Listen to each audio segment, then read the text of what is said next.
Girlfriend যখন বয়ফ্রেন্ডের পেইনে অস্থির তখন prong prong prong prong. Hello, kilo বন্ধ না যে, আমি চলে যাচ্ছি, আর জ্বালাইতে আসবো না তোমাকে। এটাই তোমার সাথে আমার শেষ কথা। আমি তোমাকে অনেক জ্বালাই না, আজকের পর থেকে আর জ্বালাবো না। এই জান, কিসে কি করছো তুমি বলো তো? আমি আর বাঁচতে চাই না। আজকে আমি 3 থেকে 4টা রিল্যাক্সিং খাইছি, বুঝছো? চিনো তো না ওই যে ঘুমের ওষুধ? ঘুমে চোখ বন্ধ হয়ে আসতেছে।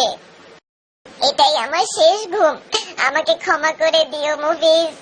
না জান, কি করতেছো তুমি? এগুলো উল্টাপাল্টা কাজ। আরে আমি তুমি শুনো, তুমি এগুলো পাগলামি করো না, বুঝছো? তুমি যেটা বলবো আমি ওটা শুনবো। হ্যাঁ, তুমি এগুলো করো না। এখন আর এইসব বলে লাভ নেই, অনেক দেরি হয়ে গেছে। এত রাত্রে আমাকে হসপিটালেও নিতে পারবা না, আর কোনো চান্স নাই মুভিজ। জান, তুমি যা বলবা আমি সব করবো। প্লিজ তুমি শুনো, আব্বু যতই চেতুক আমি গাড়ি নিয়ে তোমাকে শপিং মলে নিয়ে যাবো, ঠিক আছে? ওই পার্সোনাল সামনেও ঘন্টার পর ঘন্টা দাঁড়া থাকবো, আমার কোনো প্রবলেম নাই। যতই কিছু হোক আমি থাকবো। তুমি এইসব উল্টাপাল্টা করো না। তোমার গুলশানও নিয়ে তুমি কালকের থেকে দেখো সবকিছু সব তোমার, গাড়ি তোমার। জান, বিশ্বাস করো, তুমি এরকম পাগলামি করো না। সত্যি তো?